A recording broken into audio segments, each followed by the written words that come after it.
Blessed are those who live out their dreams. That's the difference between listening to the knock on the door and going and answering.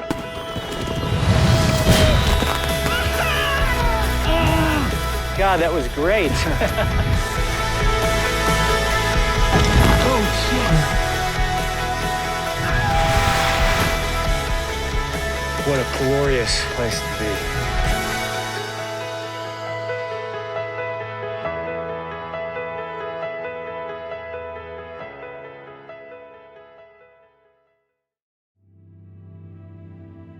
Nature is the absence of the presence of man. Nature is, if we really can connect in these spaces, we can see the cycle of life and death and our place in it and be present within that. No roads, no power lines, no cell phone service. This is how the world is supposed to be. Nature is life happening in the moment. It's hard work. It's about surviving. When I was still in the suburban mindset, it was a hostile, savage place. And I've learned that if you just take the time and breathe the air, that's very inviting. Talk about overwhelming your senses.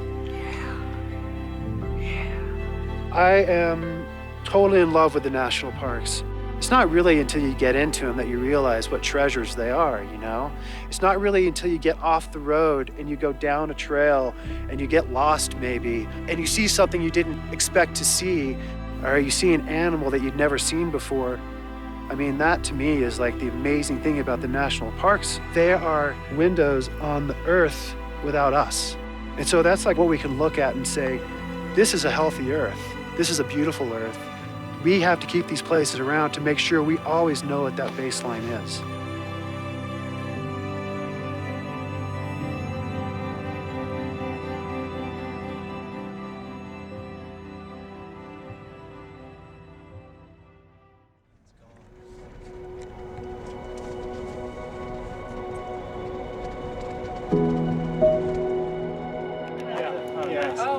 Crack climbing is sort of based about what like part of your appendages you can stick into it and pull up on. So there's finger cracks where you're just using fingers, and hand cracks are usually the easiest because you can get your whole hand in and like jam your way up. We're a fast and light team of 8.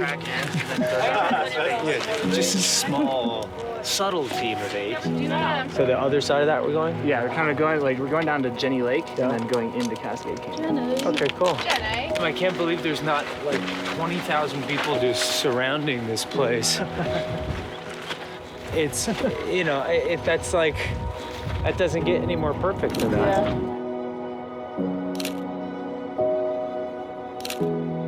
I think I'm double-fisted. I can't stop taking pictures. We got Huguenot on the left, and then the Grand is in the background, and then Mount Owen with the most snow. The Tetons are piles of rock shooting out of the ground, a chaotic landscape carved into a really beautiful form. They are made of some of the oldest rock that we found on Earth, and yet they're also one of the youngest mountain ranges. So they have this like really amazing contradiction. What do you think the Tetons would say if they could talk? Sure, you can climb here, but you might die.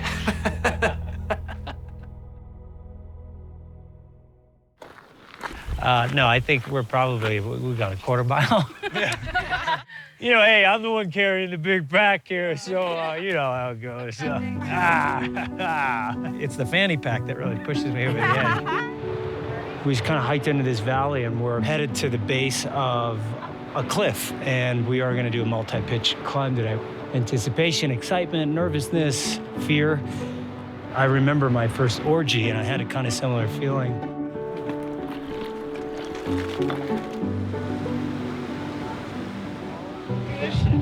I saw that. What the fuck? His goddamn shoe fell apart. Peeled right off. By the way, we're gonna send this piece of video to the company that makes these, and they're gonna send you a case of Stealth rubber, what the fuck? Stealth. He's got soul, but he ain't got soul. He's a soldier, baby.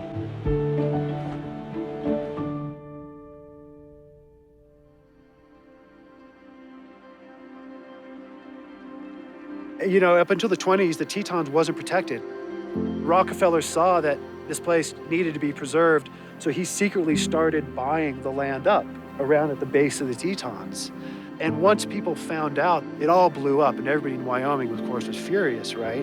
But he was a visionary, and he saw that this place needed to be protected because it was so dramatic, so beautiful. It's such an amazing rarity on Earth to have these mountains coming so straight out of the ground with a flat plain in front of it. You hear wolves, you hear coyotes at night. There's no hustle and bustle around here. Spending time in the Tetons, that gives me a connection with a greater thing. Something that I know that no matter how much time I spend in my life there, I will never see it all, and I'll never experience it all. Climbing is important to me because it's the only thing that I've ever found that gives me such continual stimulation, and it brings me into the present. I had a hard time in high school. I was going down a weird path, just messing around all the time. I feel like I might have done something pretty stupid. The Tetons kind of saved me in a way, in climbing and mountaineering.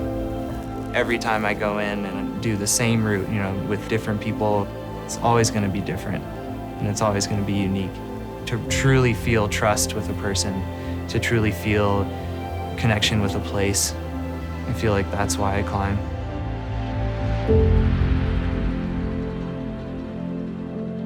All right, well, I'm gonna continue up this crack and try not to embarrass myself too much, Hollywood actor on a hike. Here we go.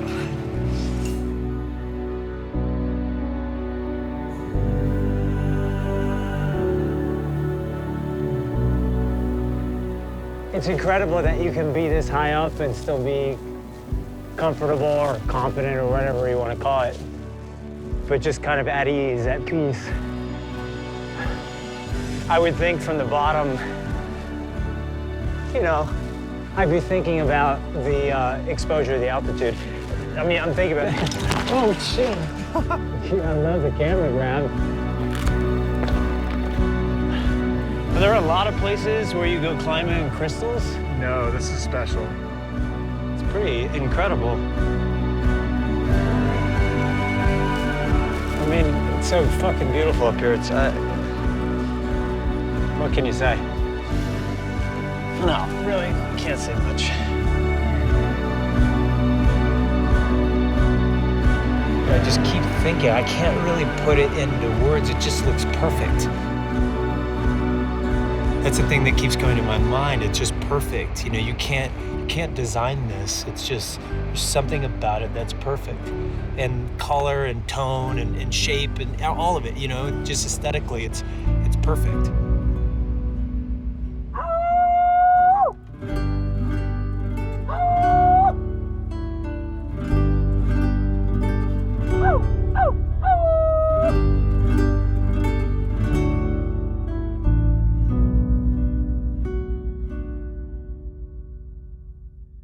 Going down after he's tied a knot called the European death knot, which again to a civilian sounds completely insane.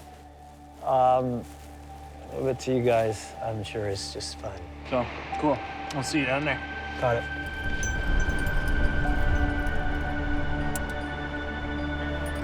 Goodbye.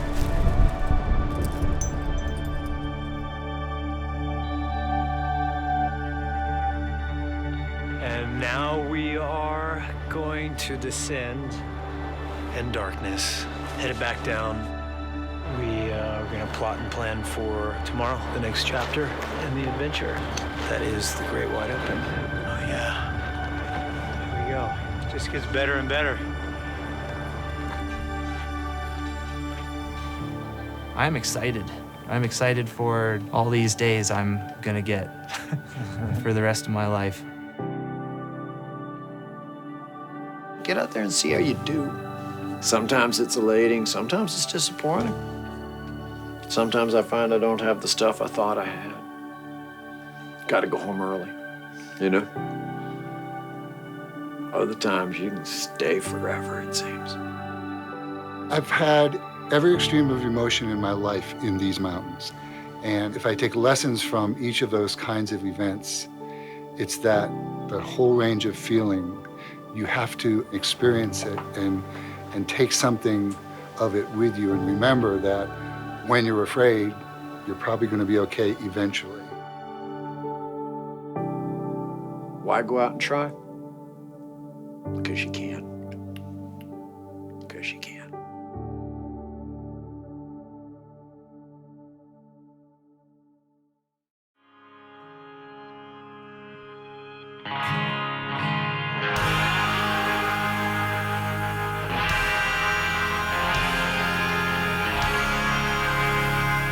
Have you ever seen Bigfoot?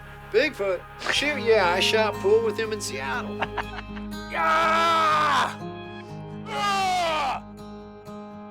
Sparta!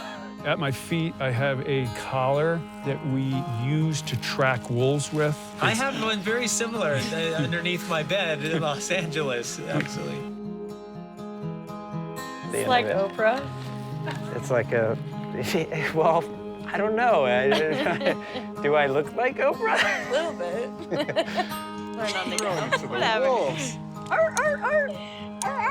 I didn't think the world at large would really care about big wall climbing, and then when we topped out, the president called us. It was just super awkward because I'd been on a wall for 19 days and smelled like urine and totally lost my voice.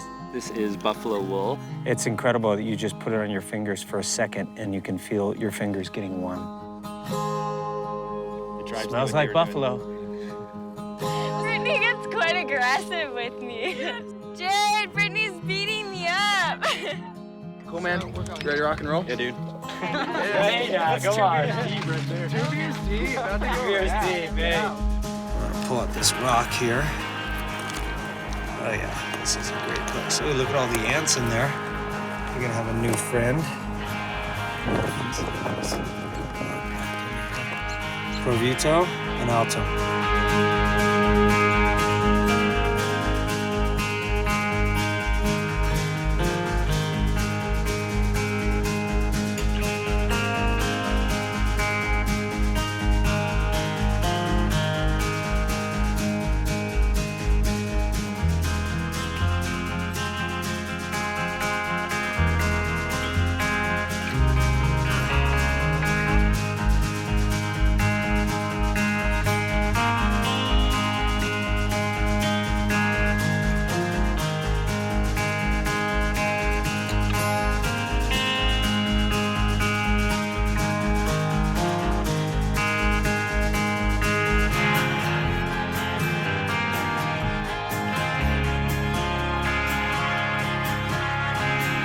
Thanks for sharing part of your thoughts and your life with us. It was beautiful. Thank you for the wisdom in your questions. I felt like I was at the batting machine and you were just laying right down the middle of the plate.